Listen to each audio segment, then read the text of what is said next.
Mr. Walton, did you make contact with aliens? Were you taken to another planet, to a mothership? How did they communicate with... Can you tell me what they look like? Can you tell me how many of them there were? Were you given food?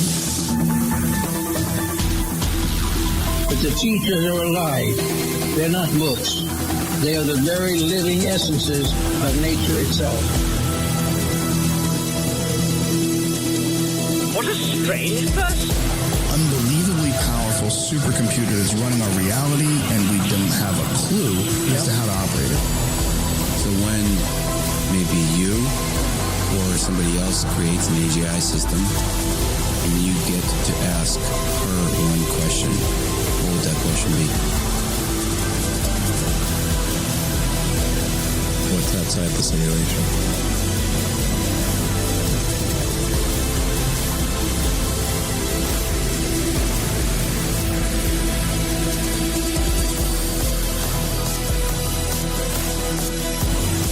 Say in your mind, say to yourself, I am more than my physical body, because I am more than physical matter.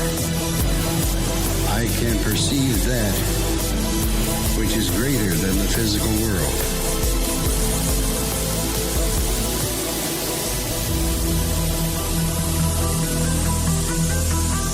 Do not have all the answers to the questions about reality.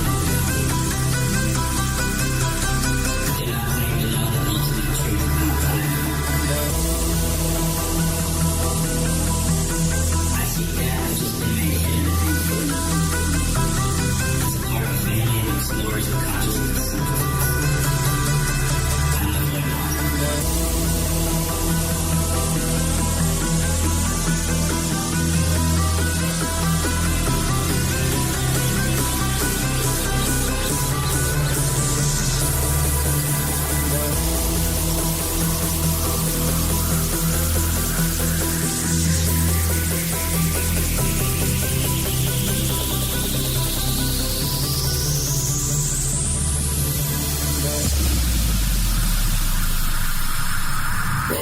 Welcome to Lighting the Void. Broadcasting from a shack on a hill in the Mossy Creek bottoms of Cane Creek, Arkansas. This is Lighting the Void, and I'm your host, Joe Roop. Welcome back. I hope you had a great weekend. Monday night, the 27th. Well, it could be the 28th, depending on where you're listening from. And tonight, our guest is Michael Joseph, podcast host and author, our esoteric researcher as well. We're going to talk about an interesting subject tonight, as we're going to talk about the occult as it relates to some deep stuff like Catholicism and religion. And you guys know that we've talked about this quite a bit too on the show. Everybody has a different stance on the occult and esoterica, and I would like everybody to keep an open mind, because we don't really know all the answers to all this stuff. And there is a lot of really good researchers out there, and it's good to know that the search still goes on. This guy that's with us tonight is definitely one of those people. And I want to thank all of you guys for what you've done over the weekend, man. Like, we got some new Patreons. Tomorrow we're going to be loading up our Astral Journal video, and then we're going to release, hopefully, get that new RSS feed. I've been trying to integrate the private feed in there, so it's like commercial-free, exclusive stuff in there as well. There's all kinds of stuff in the Patreon. You need to go check that out, too. It is lightingthevoid.com/Patreon. Actually, that's wrong. It's patreon.com/LTV radio. And then we'll leave the links. I got to start putting those links in every one of the shows. I want to thank the network sponsors, GetTheT.com, AncientLifeOil.com, and Metaphorical Archaeology. Hopefully you know that number to call for Metaphorical Archaeology. It's 214-995-3754. You get a free session with Barbara if you've had any trauma from a paranormal experience. And check out UFOseekers.com too. They're our partners, the best in the business when it comes to UFO research. And check out their YouTube channel and all the good work they do over there. Whew, man, it's been a really, really busy day. We're trying to get the new website up for the Fringe FM. We're working with a team on that, and it's just one of those things, man. We're like, every time something gets done, we run into a new issue, but it's cool because, well, it's just cool. You'll see. lot of things are going to be different when it comes to the station, and I'm excited about it. We're all excited about it, actually. Tonight, I want to tell everybody, too, like, this is the night that Ryan Gable's show will start right after my show, okay, which is normal, but it's going to start an hour earlier because this is only going to be 2 hours now. We're not doing the 3 anymore, not for a while, not till we get everything launched and stuff. So just want to let you guys know that. If you want to join the chat room tonight, you can at thefringe.fm/chat room. That'll take you right to our Discord server. And if you want to call in when we open the phones up, you can call in at 1-800-588-0335. That's the call-in number for tonight. All right, let's bring on our guest, Michael Joseph. He is an occult researcher who covers secret societies, their history, teachings, and influences on Western civilization. He also covers the relationship of Catholicism, Protestantism, Judaism, Freemasonry, Theosophy, and modern science to one another. He can be found at Schism 206 on his YouTube channel, and his website is called Rockstar Esoterica, and that is at rockstaresoterica.com, which has a wide variety of paid members content. And he's also a formerly lapsed Catholic who recently returned to the church after a 20-year departure and now actually understands why he was there, or why he's there this time. That's a very important thing to understand. Michael, thank you for coming on the show, man. Well, thank you for having me. I'm glad you understand some of this stuff. So yeah, tell me your story, man. You were a Catholic and you had questions, and that led you on your, you've been researching stuff for 6 years now? Or is that how long you've been doing it? Yeah, probably about that. Basically I just grew up Roman Catholic because it's what I grew up into. And from what I understand now, it was a very watered down Novus Ordo church, which has a lot of connotations to people who are into deeper layers of Catholicism. But regardless, it was just, growing up like any other kid, I guess, in America, middle class and whatever. And, over the course of trials and tribulations of life, I'll try not to get too many details, but you come across bigger questions, problems hit you, your idealism kind of gets, thrown back in your face. You hit certain ceilings, and you got to be more honest about stuff. And at some point along the way, I guess around the time of the Boston bombing was really a big waking up point for me for what people tend to call conspiracy theory or New World Order agendas and whatnot.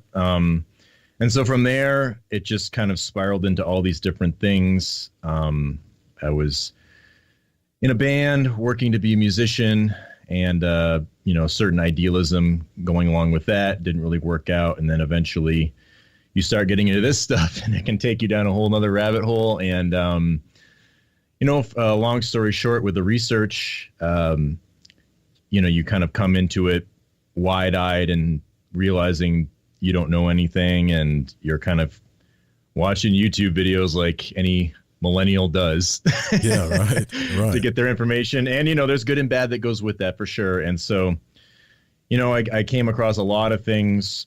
And then you start to realize that in the quote unquote truther world, there's almost a lot more things that are untrue there than, back in the quote unquote matrix world, at least where you're, in the normal world, there's a coherent narrative. It doesn't make sense to you, but they all kind of, have a basic line they toe. Whereas in the alternative media, you're kind of looking for a needle in the haystack sometimes. And then sometimes people are picking up pieces of hay and calling it needles. And then you research a little further and you realize that, things are very deceptive as well. And so for me, at some point, I just had to start reading some of the books on my own. And obviously the occult plays a big factor in a lot of the symbolism that you find in some of these major events, Super Bowl halftimes, all that fun stuff. And you wonder what it all means, or at least what it means to the, the people who are part of that body of knowledge and what they've accumulated over the years in their tradition. So I picked up different books, Morals and Dogma, Albert Pike, Madame Blavatsky, Isis Unveiled, Secret Doctrine, Manly Palmer Hall, all that kind of stuff. Mm-hmm. And, I just started reading through it myself, and I found that people just had a lot of misconceptions about things from both sides, whether it was the more, I guess you would call Christian camp. I call it more the Protestant camp in the alternative media. I think that's more the predominant Christian force. And then there's sort of like, I guess what you would call the New Age side, or people who are into the more Masonic stuff, but they have a different viewpoint on it all. And they usually tend to associate the New World Order agendas with the dark side of the occult. And so I was caught between what I kind of call those two, the pillars of opposition that battle against each other in a lot of different things, but they unify on some strange things that I don't think everybody is quite aware of. And so I found myself defending a lot of different writers that I did not agree with and I was not enamored with, but I also felt like they were being attacked unfairly, and that kind of happened on both sides of the coin as well. Right, yeah. And so long story short, it led me into looking at the Catholic viewpoint on the quote unquote conspiracy. And it just made a lot of things make sense to me on both a research level and a personal level. Yeah. Well, you know, what's really cool, man, is that you're able to see both sides of the coin here, because that gets really polar fast, doesn't it? Especially think about it like this. The whole thing between Freemasons and Catholicism it gets a little insane when you look at the research, right? Like there's some grudges there for sure, in the history, but I don't think things get challenged enough. Honestly, I'm totally with you on that. And when it comes to Catholicism, I want everybody to know, like, I think that ceremony, like I've been in a Catholic church before a few times in my life, grew up Protestant, like Southern Baptist, but the times that I've been in a Catholic church has absolutely spiritually moved me. There's no question about it. But a lot of things get idealized, like from their leaders and Pope, and it's always, we're looking at the men involved instead of what's really being taught here. I don't know. What do you think about that? Yeah, I think it's a combination of not understanding the church's position on certain things, and then also there's a wide variety of dialectics at play, where two different sides will attack the church for similar things, but for entirely different reasons. And you see this happening in cycles throughout history, especially from Protestant Germany and England, where they don't like each other pretty often. And you can see that in the world wars, but they also both harmonize in the same exact propaganda against the church. So I guess my whole shtick with it all is to at least understand it on its own terms, and then you can decide what you think about it. And I think that for me, I find a very, divine orchestration of propaganda against it that I can't explain by just the work of human hands. And so that gets into a whole nother level of metaphysical debates about what's going on, or what perhaps is going on outside of us and how we interact with that. And, a lot of it too was for me getting into the history. I think there's a lot of problems with history in both the, mainstream and the alternative media.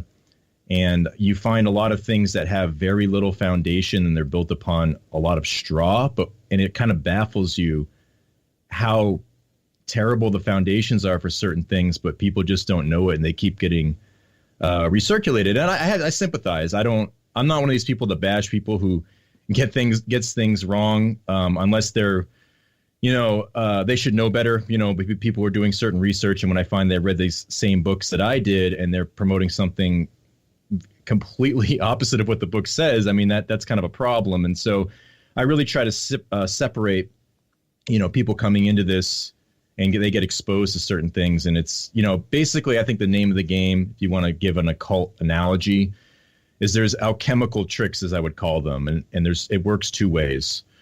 There's one conflating two opposite things that don't go together, but saying that they go together. And a lot of people will accuse the Catholic Church of creating the Nazis, or the Jesuits in the Catholic Church creating the Nazis. Mm-hmm. And that is kind of an absurd position when you actually read what the Nazis say about the church. And it actually sounds a lot like most people in the alternative media, what they say about the church. And it's very strange how once I looked into that, it's just the opposite of what people say. And very odd. And then there's another aspect where there are two things, it's just kind of reverse. Instead of bringing together two things that don't go together, they try to separate two things that actually do go together and have a foundation. And I would say that this manifests in more of the active and passive way. For example, like Darwinism, what people will try to do, even in the mainstream world, especially in the Anglo-West, is they'll try to alchemically co-opt the Catholic Church and the Nazis as being the same. And then they'll try to separate their version of Darwinism from the Nazis, where I just think that they're based upon Enlightenment principles, and that's the driving force, but it takes on a more left-wing or right-wing version, and it's built upon the same basic foundation. And this is really, in my opinion, part of the conspiracies that people really should know about, especially with the French Revolution. And I think one of the best books I've ever read on any sort of conspiracy is the Memoirs of Jacobinism by Augustin Barruel. It's a long book. It's like 850 pages, but man, that's a red, black pill. Throw all the colors into a pill, and that's what that book was to me. Yeah, so I guess I'm a little, I'm more of an occultist myself, but I feel like I'm in a minority too, because a lot of these organizations and these groups and magical orders and stuff, even Crowley's work, it all goes back to things like Agrippa and Eliphas Levi. Well, I don't know about Agrippa. He claimed to be a Catholic, but I know Eliphas Levi was proud of his Catholicism, never left the church. Yeah. Did he research things in secret and stuff like that? Yeah. But so the whole, a lot of the foundation of occultism is built on this guy that talks about a lot of the stuff that you see in the Book of Revelations and the mystery of the Sphinx and all that. And yet, somehow it has got extremely separated along the way. And I feel like the message has gotten separated big time. I don't know where you stand on things, but I guess what I'm more interested in is like your story and what you discovered along the way. So when you left and you researched all these things, what brought you back into the fold? What was like one of the biggest things that really brought you back and saying, okay, well, everybody's got this wrong? Was it a book, or was it an experience you had, or was it just a collective of everything? Yeah, I mean, it's certainly a collective, but there's instances that were more of a catalyst than others. And I guess off the top of my head, I kind of view things sometimes in the reverse, where I see what I don't like and I see how they react to certain things. And that's kind of like where my red flags or my intuition goes off. So, for example, one of the things that was the dialectic for me was everybody promoting the Jesuit conspiracy. Now, I understand why people conflate these things, because the modern Jesuits, as you see them today with people like Pope Francis, the Father James Martins, or going back to Pierre Teilhard de Chardin, those are all seen as pretty much theosophical, quote unquote, heretics. I know that's a scary word for some people, but basically it just means that they're promoting things that are anti-Catholic in terms of the original tradition. Now, this is nothing new in terms of the idea of infiltration of the church, and this goes way back to basically the times of Christ in the New Testament. And there's, I guess for me, it was seeing a dialectic where I'm reading Madame Blavatsky in Theosophy, and I know that that's the basis of the United Nations Spiritual Foundation, Lucius Trust. And they were basically teaching the same history that I was finding in the more mainstream, like Carl Sagan's Cosmos or Neil deGrasse Tyson's Cosmos. And they were giving me the exact same history. So I'm like, well, why is the establishment history the same as the occult history? And then you realize it's just goes back to this sort of Anglo Protestant history, but it starts with the Reformation, and then the Reformation essentially evolves into the Protestant dissenters, which evolves into Freemasonry. And there's sort of a Protestant Masonic alliance where they'll attack the Catholics and they'll spread the same propaganda, but they both argue about the divinity of Christ or all these other things. Right. And so these patterns happen kind of throughout time. And I think seeing that dialectic where Blavatsky basically sounded like, an angry Protestant against the Jesuits. There's a lot of accusations, but they don't they don't make sense. Like some people say that the Jesuits are crypto Jews that infiltrated to destroy Christianity, and then some people say that Jesuits blame everything on the Jews in order to destroy the Jews. So how can it be both? The complete opposite things, and that shows the confusion.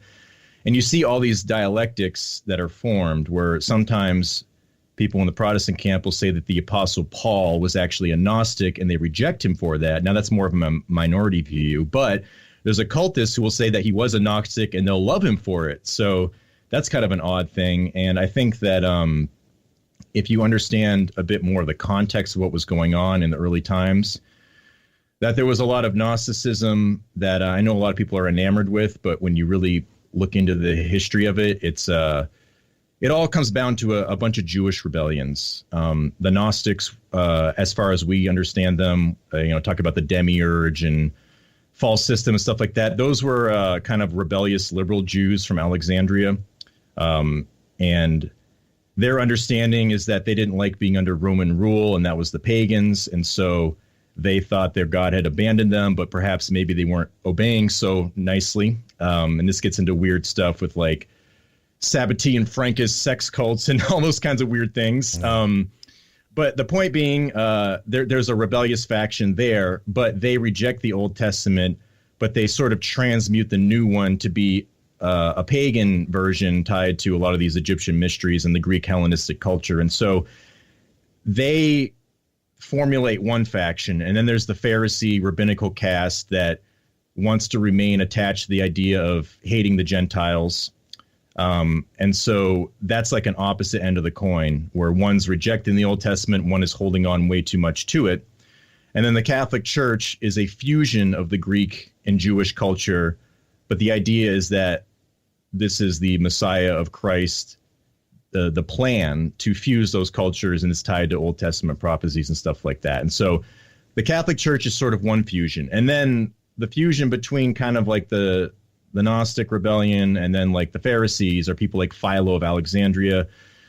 He's sort of creating the Kabbalah or primitive version of it back during this time. And so that is kind of like a fusion of the Talmudic culture and the Gentile culture, and it kind of blends to varying degrees in between. And so this is what you see going on during these early times. And for the Catholic viewpoint, most of the book of Revelation happened in the first few centuries AD. The millennium is something that we're in. It's not some future event where Christ comes down and hangs out for 1,000 years and then there's Gog and Magog or whatever. There's kind of like a Protestant millennialism that you'll often find.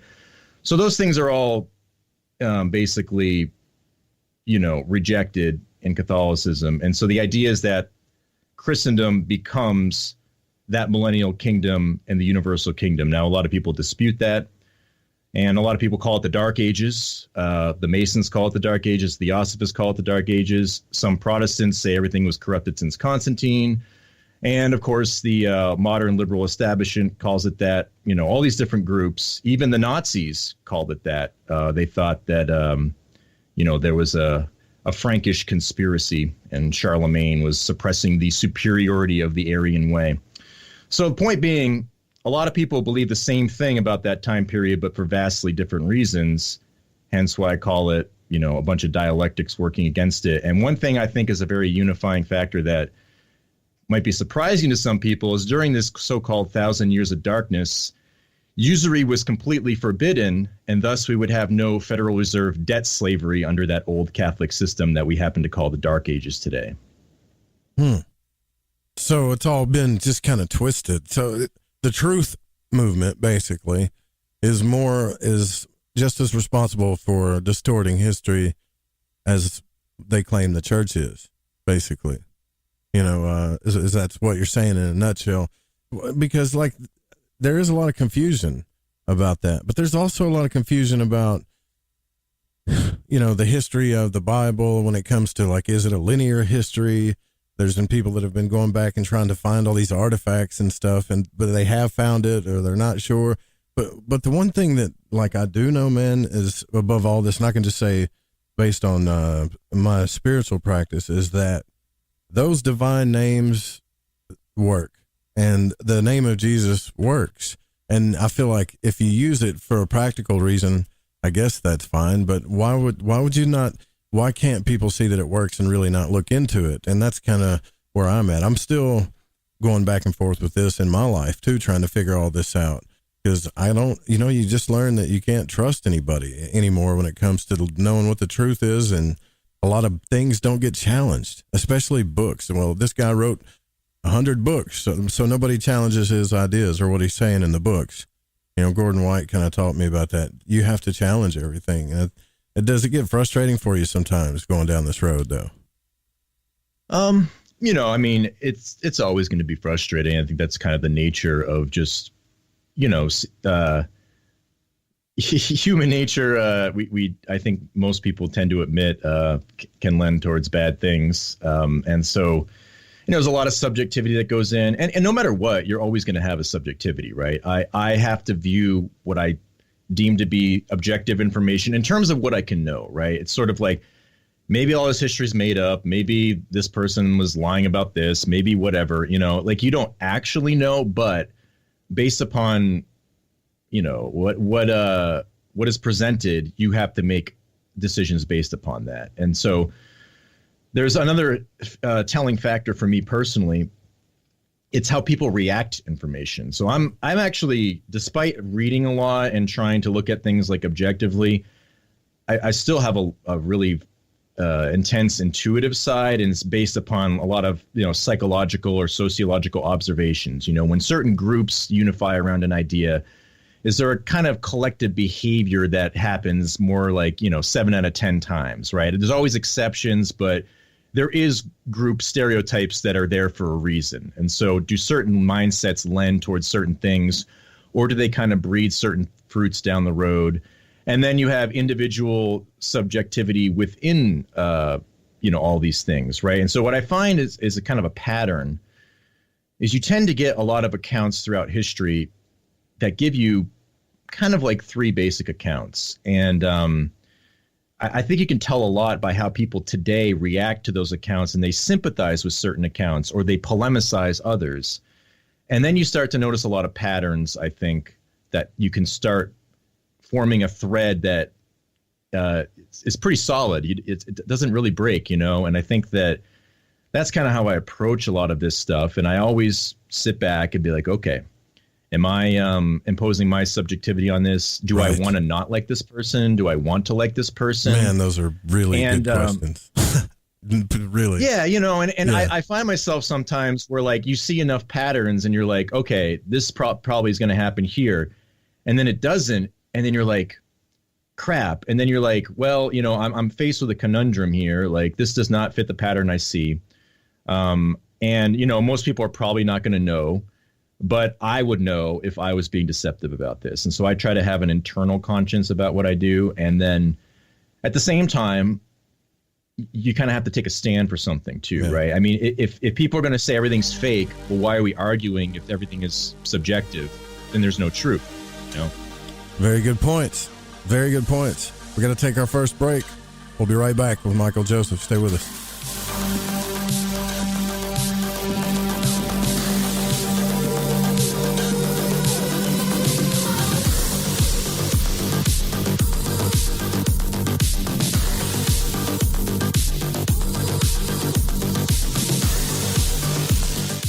Hey everyone, this is Jess Rogie from the Rogie Report News on the Fringe FM. And I know we're living in strange times right now. That's why I wanted to thank you for listening and being a part of the Fringe FM family. Check out the Rogie Report News on the Fringe FM, and remember to stay safe. All right, man, this is Crow 777, and you are listening to the Fringe FM. Right, me old Chinas. I know it's an ad break, but before you lot shoot off and make yourself a cup of Rosie Lee or whatever else it is you're going to sling down your Gregory Peck, you need to listen to me babble. If, like me, you found your way to Light in the Void via a downloadable podcast, you might want to take a butcher's at the Fringe FM Wind and Kite. You won't Adam and Eve how many other shows there are or what they rabbit on about. Ancient history, conspiracy, the consciousness, the esoteric, the occult, metaphysics, parapolitical, ufology, tech technology and spirituality, to name but a few. They got featured hosts like Ryan Gable, Jeremy Scott, Alex Exum, Tim Doyle, Cortana and Gigi, Susanna Ross, the Reverend John Polk, Michael Deacon and J.D. Lewis. You might find yourself listening to the thoughts and theories of the author of the fish you just finished reading. Or you could pick up the dog and bone, call in and tell everyone your own beliefs or experiences. So do me a favour, before you put on the Ansel or crack open a bottle of vino or roll a joint, go to the Fringe FM and see what you're missing.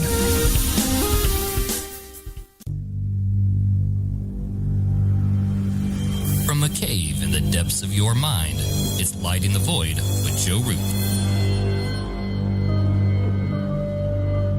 This is Barbara Charlton from Metaphorical Archaeology. If you've ever had a traumatic paranormal experience, the effects of it may stay with you for years. Who do you talk to? You can't go to conventional help. What we do is we use emotional freedom techniques or tapping to actually neutralize the effects of that event. Maybe when you tell the story now, your heart races and your palms get sweaty. You don't even want to think about it because you don't know how to neutralize that. That's what EFT tapping does. It neutralizes those emotions. The circuit that was recorded on is gone. The energy flows freely and you're free of it. And that's what emotional freedom is all about. We offer this as a pro bono service, but this is something that I offer because no one, it seems, is helping people with these experiences. If you'd like to reach me, it's really easy. My cell phone is 214-995-3754. Please leave a message. I will get back to you as quickly as possible. Or you can email me,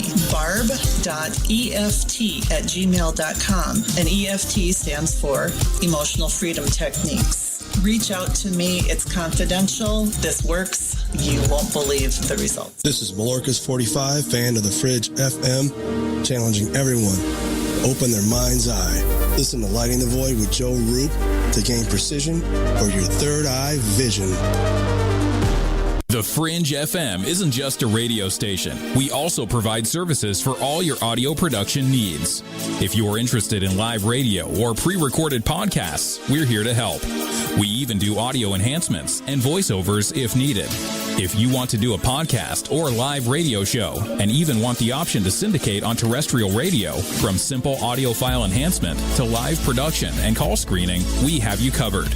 We have worked with some of the best professionals in the business in order to provide coaching instruction for content creation, show structure, and more.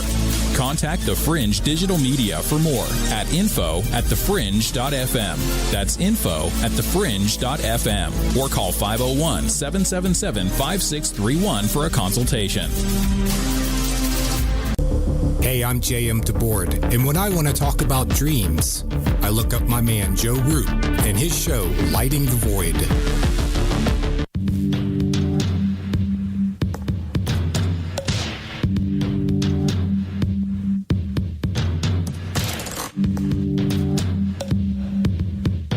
You're listening to Lighting the Void.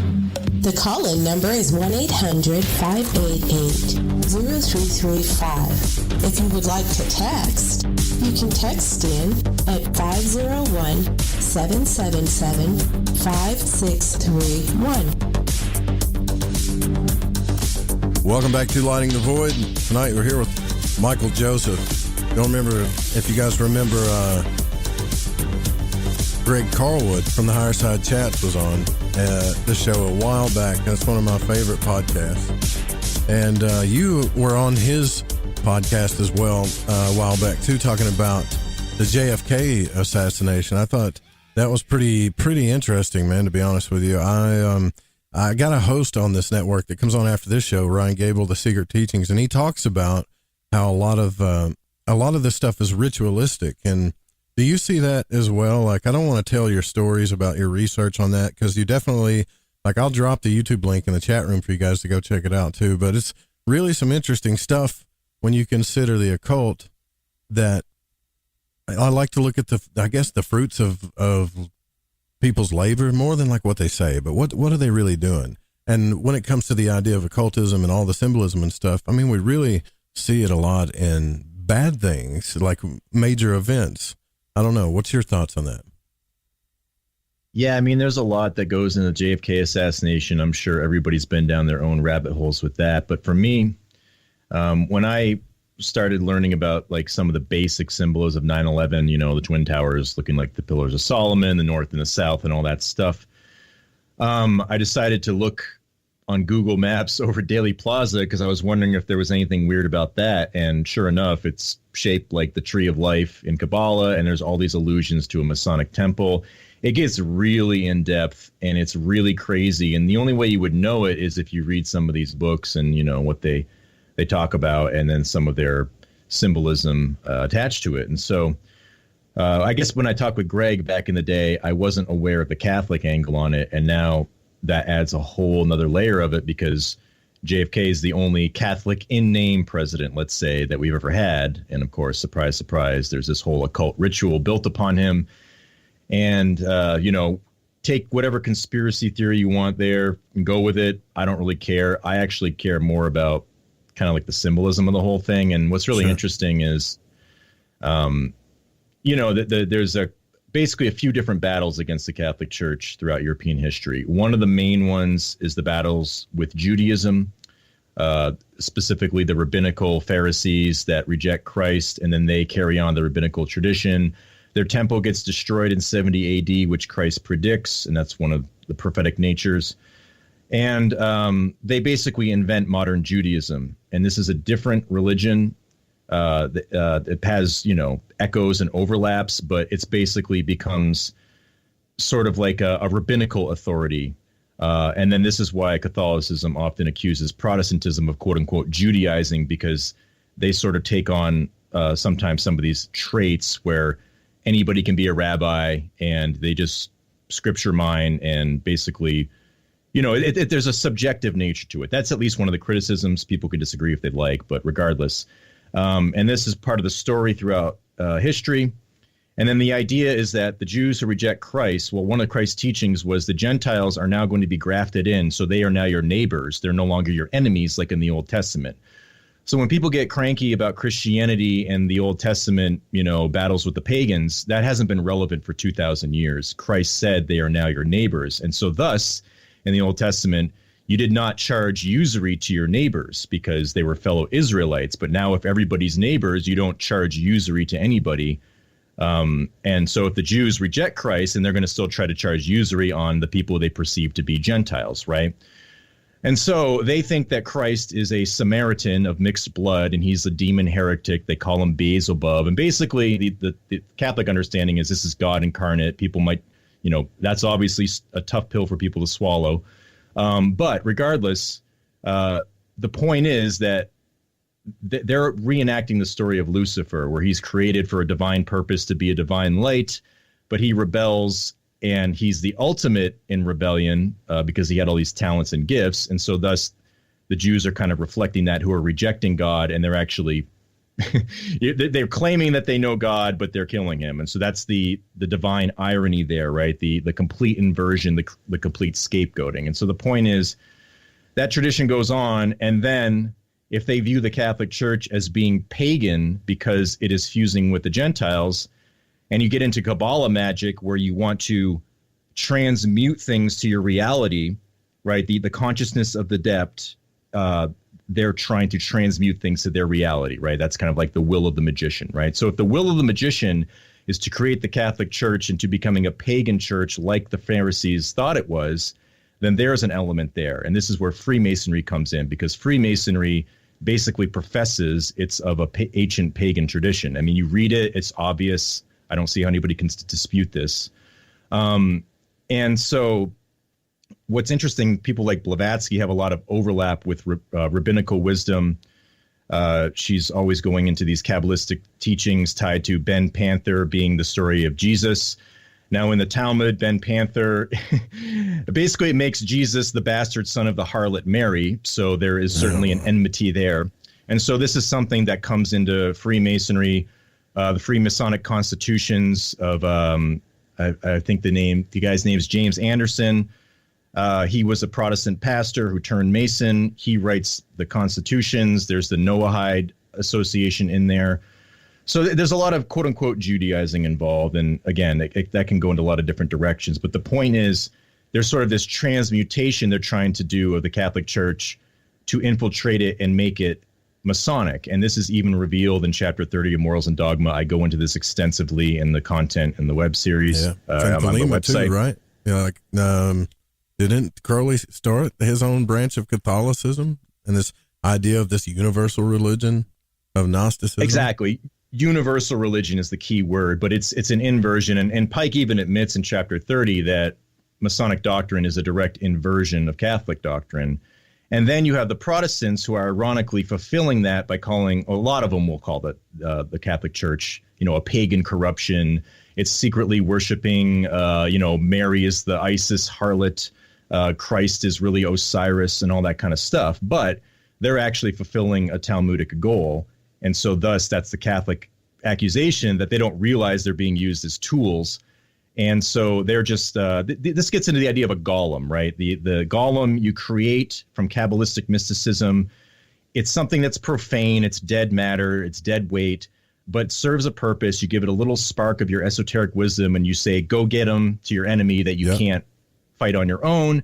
And so you have all these golems with these little sparks. One of them is Kabbalah with Masonry. The other is sort of like this, again, sort of Judaized Protestantism, despite a lot of Protestants like Martin Luther going kind of full, a 180 turn on Judaism and becoming kind of something that the Nazis could appeal to for their version of anti-Semitism, which is completely different from the Catholics' objections to Judaism. The Catholics' version is not based on race whatsoever. It's based upon religious and spiritual differences. And so there's all these different distinctions that you need to make.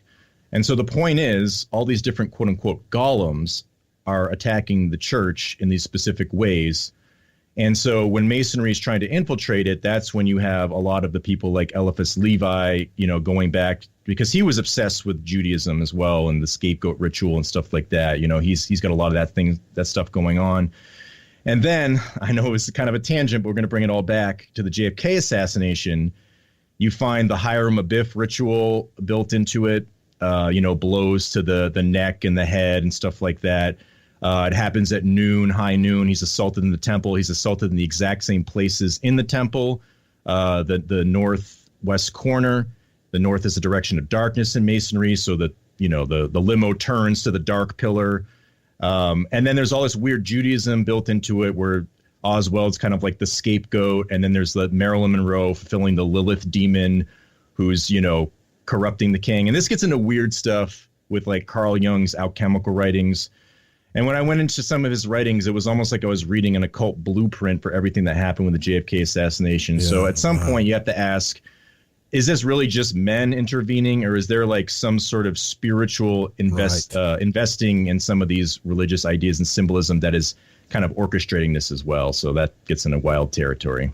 Yeah, like something, if you take scripture and if you believe that, which in scripture it talks about, we don't fight amongst flesh, but against principalities and powers, kind of like the stuff behind the scenes, the spirit that the spiritual war behind the scenes, then that would kind of make it all make a little sense then, wouldn't it? That would kind of explain like mass confusion where, and all the stuff that's going on today and what you're talking about, because, so like the more people dig for the truth, the more influences that come upon them, kind of thing. For sure. And, one thing about the JFK assassination that's really important is all this took place during Vatican II, which is, there's certain Catholic conspiracy circles that will completely reject that council. There's some that will, take a sedevacantist position where they don't think there was a pope since, Pius XII or something like that. There's all kinds of stuff that goes into that. But Vatican II in the 1960s was this giant alchemical transmutation of society. And guess what it culminated in? It's pretty much the moon landing. And who's the person who initiated us into the idea of going to the moon, right? It's JFK. And so there's always weird parallels to him being a lower Osiris, which is talked about in Freemasonry, and transmuted into a higher one, And so you have this giant flaming obelisk to go unite with the virgin moon that's never been touched by man. And there's all this sort of like weird Catholic inversion symbolism going into it. You have Jackie Kennedy, who's kind of dressed up, mimicking a tarot card with the high priestess. She's got her 2 children dressed in twin outfits representing the Gemini twins. And it's like, who's coordinating all this? And I've certainly had to revise how I think about all this works. And I kind of go a little bit less from like, humans consciously doing this. And I think it's really tempting for a lot of us in this to think that there's like this elite faction that hangs out and plans Kabbalistic rituals. I'm not saying that can't happen, but I start to go into the realm more about, those metaphysical influences, demonic things, stuff like that, because I think that in some way too, we can tend to dehumanize people in leadership as well. And looking into European history and seeing what happened with a lot of the Masonic revolutions, taking out certain monarchs, the way certain people have been portrayed as being wicked and oppressive. I think we often get a little arrogant and not put ourselves in their situations and try to understand that if I were in the position of leadership, trying to hold my kingdom together, I'd probably have to make some pretty hard decisions and ones that people would not like me for. So I try to, at this point, be even to people I really don't like. I really try to understand, where they're coming from, and because there's a lot of wild stuff that goes into that JFK assassination, and I think that the understanding of transmuting the Catholic king into the Masonic one, which is, kind of what the moon landing culminated. Science is now God, and the Prometheus tech god is what we worship. It's kind of a pagan understanding, right? Greek mythology. And so during that time, the Catholic Church becomes much more friendly to Protestants, much more friendly to Judaism, much more friendly to Masonic ideas about equality of religions and stuff like that. And I know that's something that's built into our culture, and we all have this idealistic understanding of that sounds nice in theory, but when you start looking at some of these ideas and how they get promoted, they turn into kind of crazy tyranny down the line. And, I think at this point we see a new universal religion of science worship that's got us all locked down. And we're just, we got our hierophant scientists telling us what we need to do, and they sound more and more absurd every day by predicting, billions of people infected, and that didn't happen. And I think it's just sort of maybe this divine thing where we're seeing the failure when man exalts himself as God, because we just go off into the deep end and become more and more absurd. Yeah, it does get that way, doesn't it? It does. It's like this abyss that's like, okay, now we're, that's how every kind of research I've done has started, to be honest with you.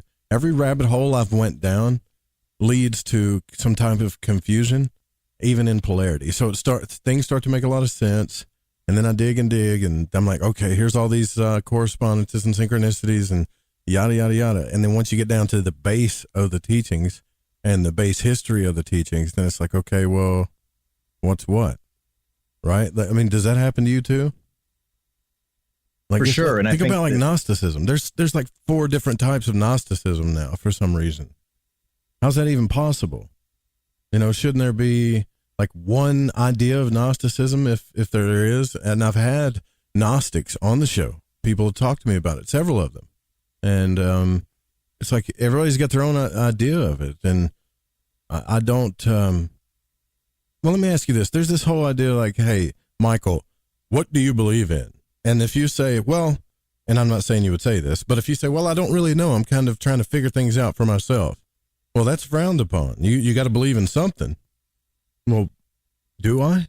You get what I'm saying? I think that idea screws us up too. It keeps us from researching and figuring stuff out on our own. Absolutely. And that's something that I was in that spot for so many years. I mean, that was kind of my life, just sort of the cult of openness where, it does prevent you from being rigid about something that really locks you into things that, don't do any good for you or produce a lot of bad things. But at the same time, there's a certain amount of passivity it can pursue, you can pursue, and that can kind of enable things, and I kind of look at it I mean, people might kind of find this funny, but I'm actually an astrologer too. And that's something that's actually, quote unquote, kosher in Catholicism under certain restrictions, awesome. Depending on who you ask. It's, Thomas Aquinas wrote a lot about it, or enough about it. And I think that the Enlightenment really, which was just one giant Masonic revolution that did a lot of, damage to a lot of things, but it separated, and any of that stuff from science. And then that led to like the Royal Society and whatever, and kind of the modern science tradition we have today. But I kind of think that the system of astrology itself, it even if it's like one big Rorschach test, there's no reality to it. There's a lot of useful analogies and things you can extract. So, for example, there's like the more Venusian way of being, where you want harmony, you want balance, you want to kind of see the other person's side of things, but you could become too passive and you can enable bad things by not standing up for something. And then you have the flip side, the Mars side of things, where you're just shooting from the hip and, telling it like it is, and you're fighting for something. But if you're fighting for something that doesn't have a very good foundation, it's going to cause a lot of problems. And then there's this back and forth polarity, right? So you have, I kind of see it with like the New Age and the Protestant culture, right? The New Age culture, I sympathize with them a lot more, I would say, because, there's this idea that we don't want to harm people. We're just looking for, health and happiness and all kind of stuff. There's this, generic spirituality attached to it, right? And they don't want something too dogmatic, because a lot of people, have come from a very rigid, abusive structure, and then they go to the other side of the polarity. And then some people have a bad experience in the New Age, and all of a sudden they become, kind of really intense Protestants about things. And so I feel like there's like a little dialectic there that kind of bounces back and forth. And again, I'm generalizing here. I'm not trying to make a bold statement on everybody's subjective situation, but and a lot of times people have this reaction to an atheistic culture, a materialistic culture, a capitalistic culture, and you see this happening over and over again. Actually, a lot of the German occultism that eventually brought about things like Nazism. I don't think that Nazism and occultism is as connected as people think, but there was definitely a movement tied to it. They were reacting against a lot of Anglo-capitalism that was trying to spread its universal religion, so to speak, in some of these cultures in Germany and Austria. And, they had this sort of romanticist reaction where they wanted to go back to a more simple way of being, a more way of being in tune with nature. And then you have that going on today, and but what's really interesting about all of that is,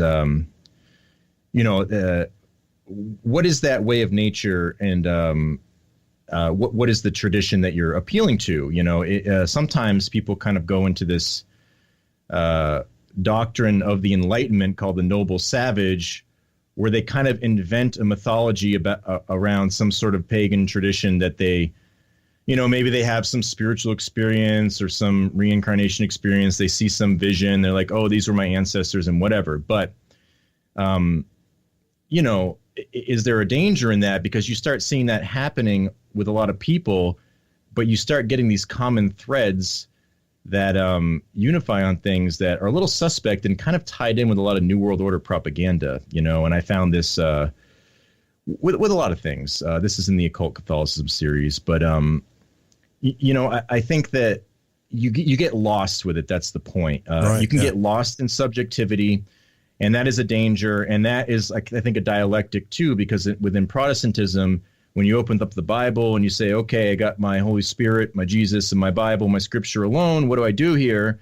And then are you actually open up to subjective interpretations that, how many different people are interpreting the Bible? And if the Holy Spirit is telling you the truth, why does the Holy Spirit seem so confused and giving all these people all these conflicting information, right? And then you have that on kind of like the New Age side of things, where everybody's inventing alternative cosmologies and all these sorts of things, but they don't always they don't really line up together either, that? Like you were saying. The Urantia book, and that's like a massive book on the cosmology of things. That, I mean, it all kind of makes sense, but at the same time, you know, J.R.R. Tolkien invented a world in his mind too that made a lot of sense. So you know, I don't know how. Yeah, I get what you're saying. People do make out things to be the truth, but I want to talk to you about that too, because earlier you mentioned something that I feel is pretty important. This is a lot of intellectual talk here, but pretty important is another thing too that we need to listen to more, especially as we're going through this, and that we head into the top of the hour here, is our intuition and our experience. It's one of the things that I feel like that we can rely on, and we're speaking with Michael Joseph tonight. You guys, if you want to call in, you can. 1-800-588-0335. The website is rockstaresoterica.com. You can also check out his YouTube channel at youtube.com/schism206. We'll be right back.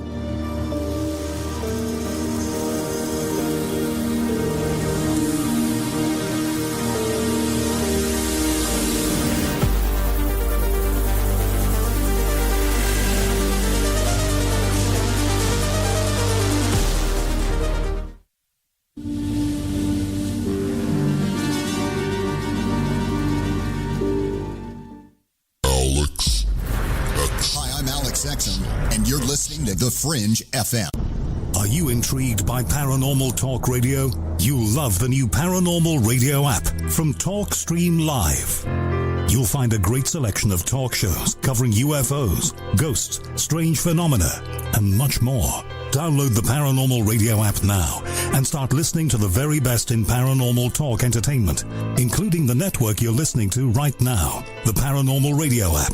Free in Google Play and the iOS App Store. Please listen. Now is not the time to fear. When your immune system is strong, shields up. You have very little worries. If your immune system is compromised, you're susceptible to all viruses. I say shields up and no fear. Try Heart Love from GetTheTea.com. Heart Love has a special ingredient called allicin. It comes from the healing part of the garlic plant. No garlic breath. No garlic leaking out your pores, just pure immune-building ingredients that gets your shields up. Heart Love is a unique blend of herbs that loves to build you up. Google garlic and know the benefits. One Heart Love pill is equal to 20 cloves of garlic. 20 cloves. Shields up. You've heard of our Life Change Cleansing Tea at GetTheTea.com. Now try Heart Love. And by the way, take your blood pressure and watch weekly what happens. So here's how to purchase. Log on to GetTheTea.com. That's GetTheTea.com and build your shields. That's GetTheTea.com. Mention Ray in the coupon code and hit apply and receive free shipping. Hey, this is No Way Jose, a Northern California Piscean stuck in the Arizona desert. I'm a void walker, and I got the shoes to prove it. So what do I do when my soul yearns to delve deep into the realm of the unknown? I aim my satellite straight into the night sky and catch a smooth ride on the KTLK-DB radio waves. I tune into Lighting the Void with Joe Root on the Fringe FM. Joe, Lighting the Void is the best show on the planet. This is Barney, your friend from Facebook. Thank you and all the crew for all you do. Namaste, my friend. This is Macon from the foothills of North Carolina, and I am a void walker. G'day, void walkers. This is Lily from down under Australia. The world may be small, but the enigma is greater. So let your curiosity take you for a journey with Joe Root. Hey, this is Fee, coming in from Central Maryland, and I am a void walker. This is Kevin Doherty, a beginner void walker. I'm from Vancouver, BC. I know a little about a lot, and as Leonard Skinner said, I guess the rest. I learned a lot from Mr. Root on the show, and heard it from the beginning. I knew right then he was going to be a New York gal. Thanks for all your shows, and keep it up. Hey, this is Derek from Mass, a.k.a. the Night Stalker, and I'm a void walker. This is Mark from Chicago, and I walk the void to ascertain what is consciousness. My name is Jared Johnson, and I'm from Humboldt County, California. I do not know all the answers to the questions about reality. I do not claim to know the ultimate truth about life. I seek that which has been made hidden as a part of a family of explorers of consciousness. I'm a void walker. Thanks, Joe Root. I'm Clyde Lewis. You are listening to The Fringe FM. Hey, is that a new music app? Yeah, check it out. Surfer Music Discovery. It links to thousands of online stations, but the twist is you see the song names and artists that are now playing live. That's different. No guessing. Looks like a waterfall of music. So many formats. Rock, oldies, country, R&B, jazz, and a whole lot more. How's that spelled? Surfer. S-U-R-F-R. Is it expensive? It's free. No need to sign up or sign in. Get the Surfer Music app free from Google Play or the App Store. Have you ever seen an ad or banner which brought you a feeling that someone is reading your mind or even listening to your conversations? Your online data is being used against you. Surfshark is a VPN service that makes online privacy protection easy and attainable. You can use it on as many devices as you'd like simultaneously. Surfshark encrypts all internet traffic sent to and from your devices and ensures that your IP address remains hidden. The VPN service that we use at UFO Seekers, plus 1 month free for $1.99 a month. Visit surfshark.deals/seekers. We all have that story to tell in our lives. The winds were howling. The ground shook. You could hear rushing water. And then, history repeats itself. When there's no power, refrigeration fails. Stores with their shelves strip bare. ATMs can't operate. Deliveries stop. Then what? These events can last days or weeks. You need a plan. In statements made during recent interviews, FEMA Administrator Brock Long has repeatedly urged all Americans to understand 3 truths. FEMA is broke. The system is broken. If this is the new normal, Americans can't rely on federal cavalry when disaster strikes. Don't get caught out in the elements empty-handed. Prepare with us by going to preparewiththefringe.com and get your 2-week food supply. 92 servings, 8 food varieties with 25 years shelf life. Normally $137, now only $75. Or get a month's supply, normally $247, now only $147, shipped in 1 business day. Just go to preparewiththefringe.com or call 888-440-7931. That's 888-440-7931. Get this great offer and be prepared while it lasts. I'm getting older and noticing that my body just doesn't work as well as it used to. So I like to keep fit as possible by hitting the gym a few times a week. Recently, I started having a nagging bicep pain, and it got so bad I couldn't even lift the weights. When I was complaining about it to a friend, he told me about angioprim. He said chelation helps remove toxins, heavy metals, and cholesterol in veins and arteries that may cause blockages. You know, after just 1 week of taking angioprim, the pain was gone, and now I'm back in the gym full strength. Scientific research proves the active ingredient in angioprim has superior oral chelation action that helps promote cardiovascular health. So to learn more, go to angioprim.com. That's ANGIOPRIM.com, or talk to a trained consultant. Call Angioprim toll free at 945-882-7221. You'll feel better with more energy. That's 945-882-7221. Or go to the website angioprim.com. Hey, Fringe listeners, this is Dave Cruz, host of Beyond the Strange Radio, asking you to join us live Sunday evenings at 7 p.m. Pacific Time, 10 p.m. Eastern, right here on the Fringe FM. Visit beyondthestrange.com for links to chat, social media, and schedules of the show. And remember, always stay strange. Hasta.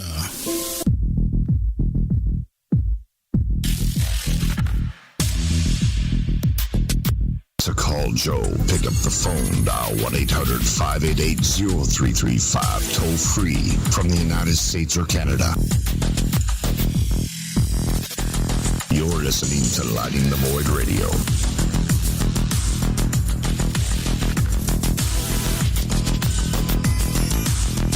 All right, welcome back to Lighting the Void Radio.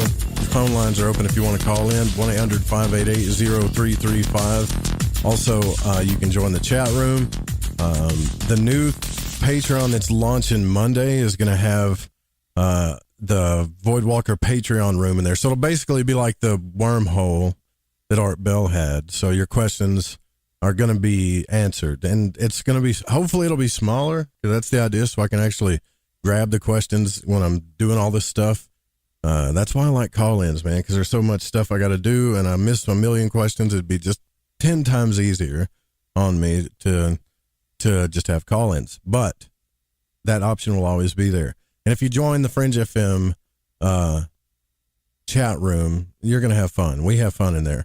And if you join the Voidwalker Patreon, there's going to be all kinds of stuff that's coming. And I want to mention too, real quick, I'm going to be sending out tracking numbers to those people that have been waiting forever on your orders. We had some issues technically with that, and also our warehousing had like a COVID thing that happened. So I got a whole bunch of tracking numbers in my email today I'm going to be sending out. So all you guys can look forward to that stuff and get your gear. But it's a prerequisite, man. You got to send your pictures in. Like, don't order. I mean, you can order a tote bag or something. If you get a T-shirt or a hat or something like that, man, just send your picture in. Show me your mug. I want to see that mug of yours. You're all beautiful people. All right, here we go. So Michael Joseph is our guest tonight. The website is rockstaresoterica.com. Also, you can check out his YouTube channel where there's a bunch of content on there at youtube.com/schism. Looks like 206. That's right. Schism 206. Before the break, we were talking about, your journey, Michael, with, religion and the occult and the esoteric and all of this conspiracy stuff, the New World Order kind of thing. What's really going on here? And we mentioned that going down these rabbit holes, if you're doing your research properly and you're not trying to do confirmation bias, or you're not trying to just figure out one side of the thing, you're really trying to find out the truth, you get to these spots where things don't make sense, or it takes you back full circle to where you started. And it's like, what's the truth? Well, I don't know in your case, but I did hear you mention it earlier about intuition. And I think that's something that we should pay more attention to. What does my experience say? And what does my intuition tell me? And we tend, I believe, I'm just saying we, as in me and society as a whole, tend to throw away our experience and intuition and lean more on what other people are trying to teach us, which I think is totally backwards. I think that's totally backwards. What are your thoughts on that? Yeah, I think it's a bit of a double-edged sword, and you have to be able to balance that out. So, for example, I've had times where I thought I was following my intuition, and then I was presented with some facts that completely exposed me as being silly. But that didn't always happen. Sometimes my intuition was right and it was spot on, and I didn't have any facts. So what was distorting that, right? And so I think that's when you actually have to make a mental note. Okay, what about this instance got me wrong? And then you have to think back, well, what was I thinking? Did I have some subconscious motivations that I wasn't aware of? Was I actually having some maybe not so good motivations that I didn't want to admit, right? You don't want to admit your own flaws, or your own kind of sordid desires that you just wanted to pretend weren't there, right? So there's all sorts of things that go with that. And then for me, a major intuitive factor in all of these things is when I encounter a certain vibe that reminds me of a political dialectic. For me, when I was younger, one of the most kind of profound moments looking back on it, at the time I didn't really think so, because I was 8, 9 years old. I can't remember. But I remember the first election I was aware of. I forget what year I was in school, kindergarten, first grade, second grade, whatever. It was George Bush Sr. and Michael Dukakis. And at school, you're like, this election, and it's really important, and it's such a huge decision. You're going to vote for this person and that person, and it's like this amazing thing that people shed a lot of blood for, right? And so you're like, okay, I'm getting this information from my teachers. I like my teachers, I don't have a problem with them, so this must be true, or, whatever. You don't have any reason to not trust it.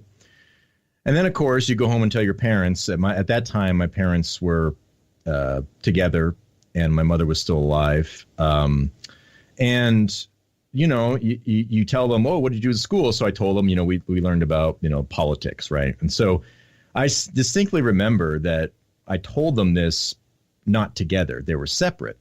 And then I started realizing that my mother was voting Democrat and my father was voting Republican, right? The typical active, passive, the tailoring certain ways of being to the male and then ways of being to the female that are more ingrained in nature, right? And so, but I noticed they were taking slight pot shots at each other when they were saying that, oh, your father is voting for him. And my dad would be like, oh, well, your mother's, and I'm like, why are you all of a sudden turning on each other? I never noticed that before, ever.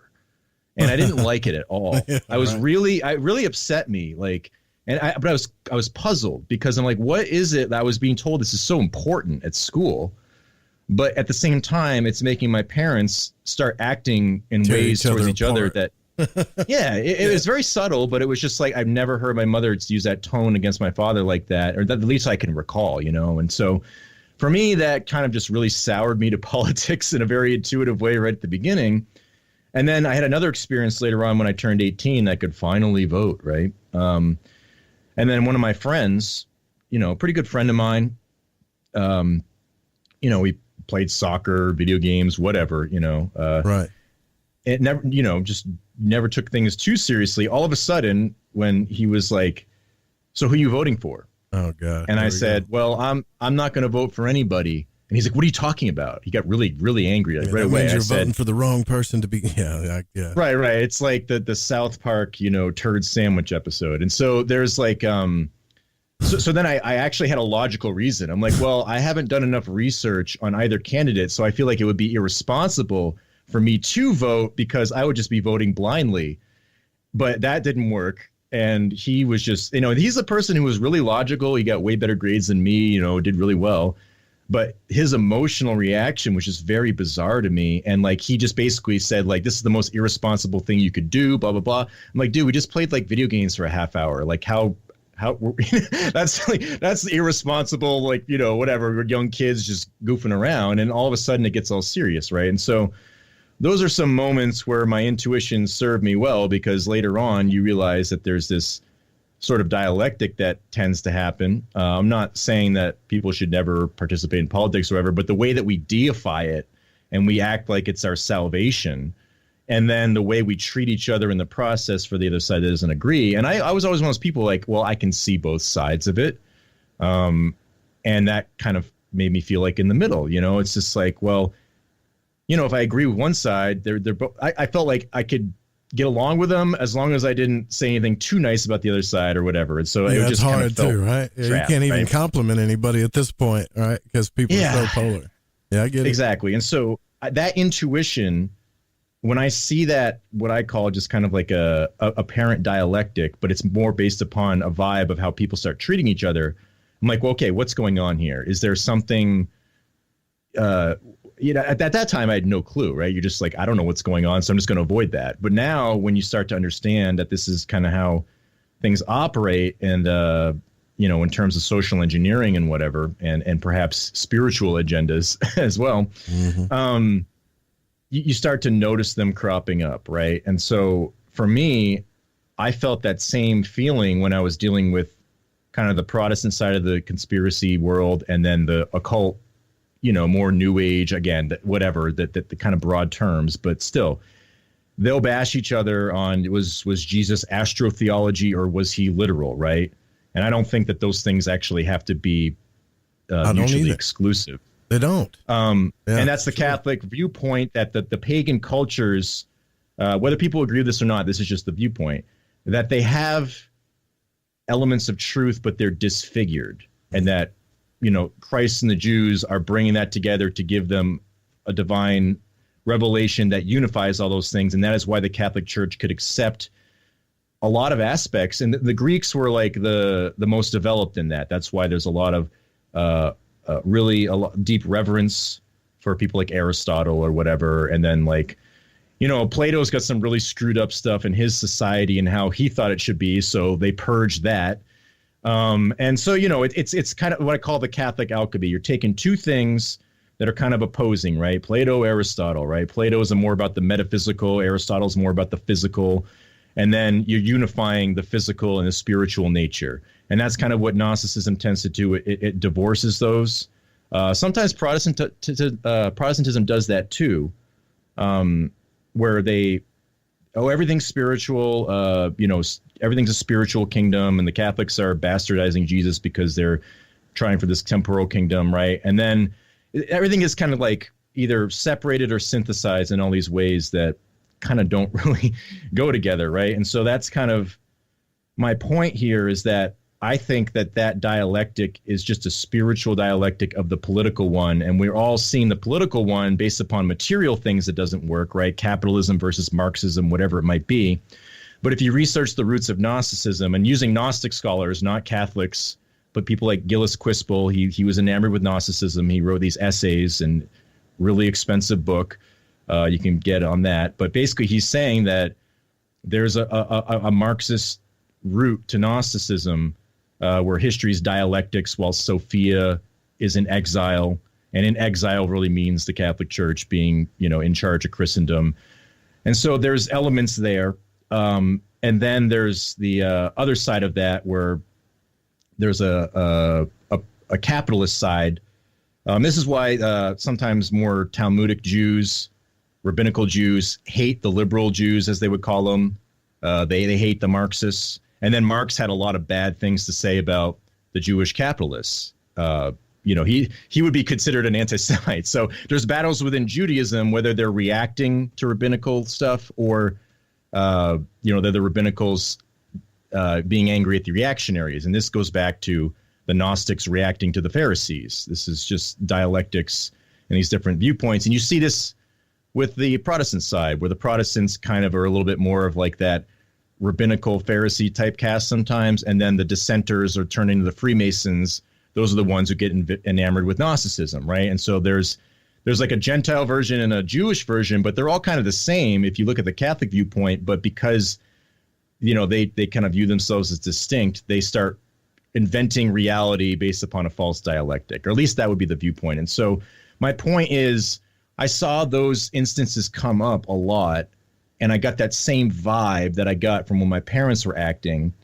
And so that made me find the Catholic viewpoint synthesizing a lot of these opposites in ways that made sense to me. And then sometimes there's viewpoints in Catholicism that I'm not enamored with. I totally understand why people don't accept it or reject it, but I place enough faith in the things that are so fundamental and I see coming true on a day-to-day basis in ways that rule 99% of my life. That's what makes me accept the other things that I might want to protest like most other people. So, yeah. Wow, man. Thank you for sharing all that. You probably, you and I are probably more alike when it comes to questioning stuff too. I really admire that. I think that's a good thing. But right now, because I know you practice some form of astrology, and I do too.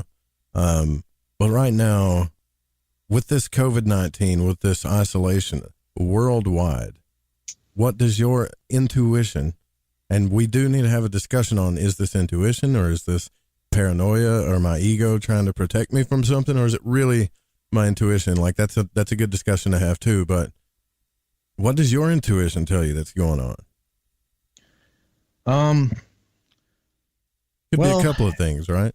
Yeah, it's a lot of things, because what's interesting is, I didn't even remember this until recently, but I did a series called the New World Order Astrology Report or Forecast. I don't remember the title, for 2018. So it's a couple years ago. And one thing I noticed is that we're coming up on a Pluto return for America. So in 1776, Pluto was in, I think, 27, 28 degrees Capricorn. I can't remember the exact degree. And so we're coming up upon that. We're kind of right near that. And so this would be analogous. In the astrological system, Pluto is like the divine fire of God, right? If you apply it to tarot, it's the judgment card. It's the Hebrew letter Sheen, the triple flame. This is something you see playing into a lot of the rituals with JFK and 9/11, but not going on that tangent. Basically, it would indicate divine judgment. Now, people will indicate, well, what does that judgment mean? What is divine? People are going to define those things differently.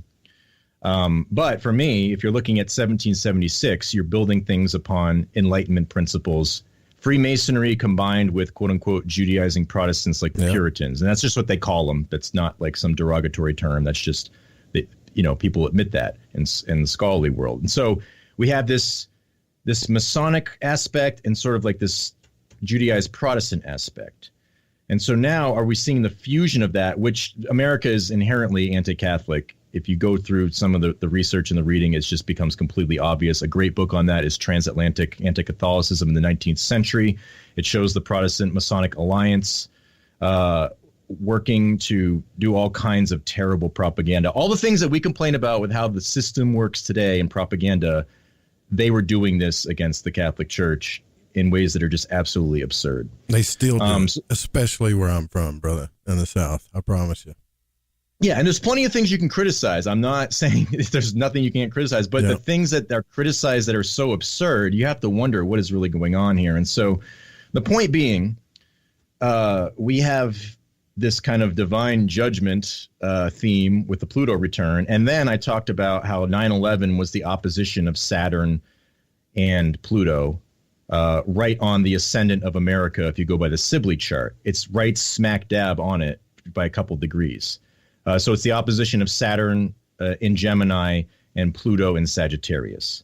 And so setting aside the astrological jargon, to have that placed right on the ascendant of America, at least from the Sibley chart, most people accept that as being the most legit one.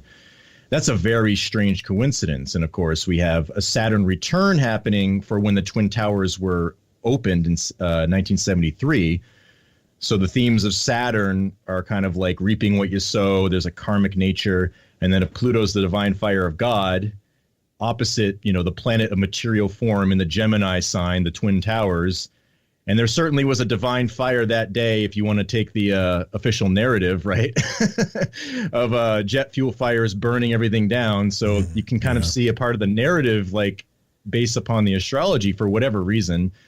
And so I was making the comment that, well, when this cycle comes to its conjunction, that will be right at the beginning of 2020 and around in January. And I just kind of threw out there because I don't do predictions. I just say these are cycles I'm noticing.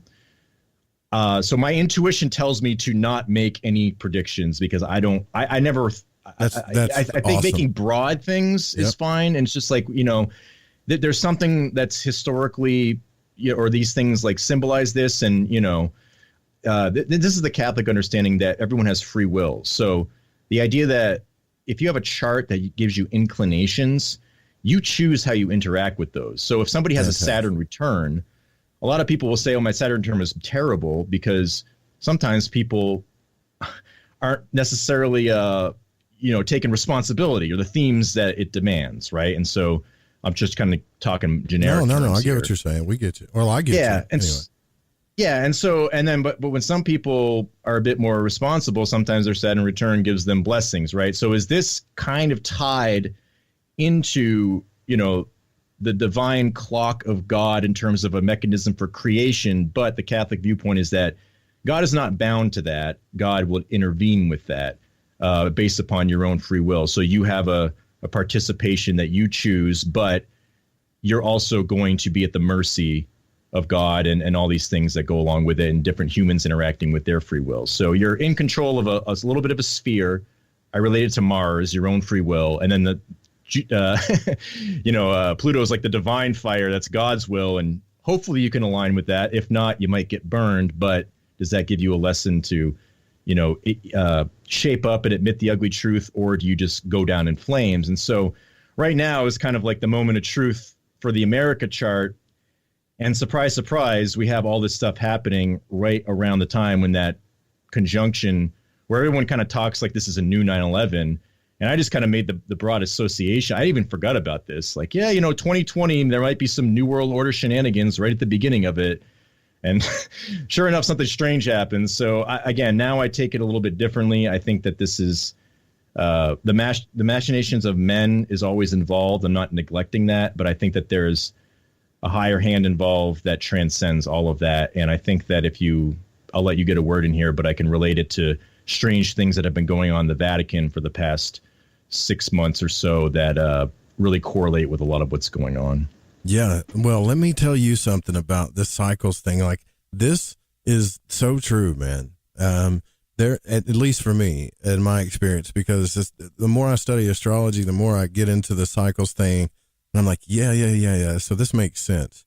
But if these energies that keep coming around in your life, if you haven't taken them on, if you haven't, I guess, transmuted them, however you want to look at it, then they keep repeating and it keeps coming around in your life. So it's almost like the weather. And I mean, I know a few people, just a couple of people, they're not in my close personal circle or anything, that live their lives based off predictive astrology. And you can tell that they're just a ball of stress, just a ball of stress. And it's like, hey, it's astrological. Look at it this way. It's a clock. It's showing you the weather. Have you dealt with this energy? Do you want to deal with it? Do you want to hide in the shade from it? And there's this one app called, I dare everybody to check it out. I dare you. It's called The Pattern, right? Check that app out. What's that guy's name? Channing Tatum or whatever. He's freaking out on YouTube about it. But basically it takes like somebody that doesn't really read astrology, pulls the data of it, the cycles, and just shows you the dates and the cycles of what you're going to experience with this stuff or what you're experiencing in your life. And it's like freaking people out.